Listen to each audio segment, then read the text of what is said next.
JavaScript interview question. What are memory leaks in JavaScript and how can you prevent them? तो memory leak in JavaScript. तो memory leak occurs when memory that is no longer needed is not released. तो JavaScript में जब भी आप कोई function बनाते हो, कोई वेरिएबल बनाते हो, तो सबको एक मेमोरी एलोकेट होती है। एंड JavaScript में गार्बेज कलेक्शन नाम का एक ऑप्शन होता है जो भी अनयूज वेरिएबल्स हैं जिनकी अभी ज़रूरत नहीं है, वो उनको साथ के साथ रिलीज़ करता रहता है। But there are certain patterns और मिस्टेक जब हम कोड लिखते हैं which can prevent garbage collector from reclaiming memory. तो उससे क्या होता है, आपकी एप्लीकेशन की मेमोरी इंक्रीज़ होती रहती है और परफॉर्मेंस के इश्यूज आते हैं ओवर द टाइम। तो let's see what are those options and how we can fix them. Common cause for memory leak, number 1 is closures retaining references. तो जब भी क्लोजर बनाते हैं हम लोग, तो closure can retain reference to variables and object that are no longer needed, preventing them from being garbage collected. तो जो वो गार्बेज कलेक्टेड नहीं होंगे तो वो रैम में अपनी स्पेस लेते ही रहेंगे और आपकी परफॉर्मेंस स्लो होती जाएगी ओवर द टाइम।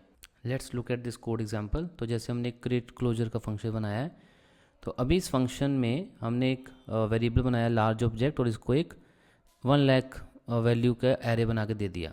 अब हमने सिर्फ इसकी पहली वैल्यू को कंसोल करा है। अब ये मेमोरी में रहेगा जब तक हम इसको क्लियर नहीं करते। हमने फंक्शन बनाया, इसको वैल्यू असाइन कर दी, दैट्स इट।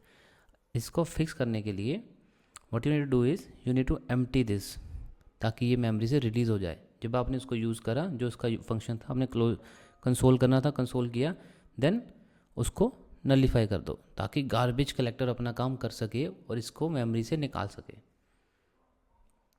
सेकेंड होता है टाइमर्स। तो जब भी हम सेट टाइम आउट यूज़ करते हैं तो वो भी मेमोरी में अपनी स्पेस लेता है और उसको क्लियर करना पड़ता है। सेट टाइमर या set interval. Let's see the example code. तो प्रॉब्लम स्टेटमेंट, यू सी हमने स्टार्ट टाइमर एक फंक्शन बनाया। In this we have the same large object और सेट इंटरवल में हमने इसको यूज़ करा 1 सेकेंड के टाइमर के बाद और हमने कंसोल करा, दैट्स इट, में छोड़ दिया। तो अब ये इंटरवल जो है वो क्लियर नहीं हुआ, ये मेमोरी में पड़ा ही रहेगा जब तक हम इसको खुद से क्लियर नहीं करेंगे। तो इसका फिक्स क्या है, जब भी आपने इसको यूज़ करा उसके बाद क्लियर इंटरवल यूज़ करके, जैसे अभी हम सेट इंटरवल को पुराने में देखो कि हमने जिसको कॉल करा है, इसको एक वेरिएबल में स्टोर कराओ और देन क्लियर इंटरवल में ये वेरिएबल पास करो ताकि ये क्लियर हो जाए and then your RAM will be released by garbage collection. Okay. Third one is event listeners. तो जब हम खुद से event listener अटैच कराते हैं किसी ऑब्जेक्ट को, वो मेमोरी में स्पेस लेते हैं and then we have to remove them. Okay.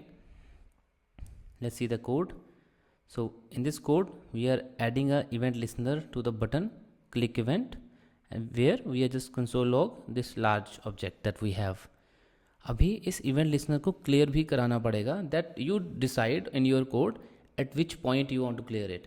जैसे रिएक्ट में हम लोग यूज इफेक्ट यूज़ करते हैं और उसके रिटर्न में क्लियर कराते हैं, लाइक जब आपका कंपोनेंट अनमाउंट हो रहा है, user is going to second route और अब इसकी ज़रूरत नहीं है, then you unmount it. So you have to decide at which point you have to do it.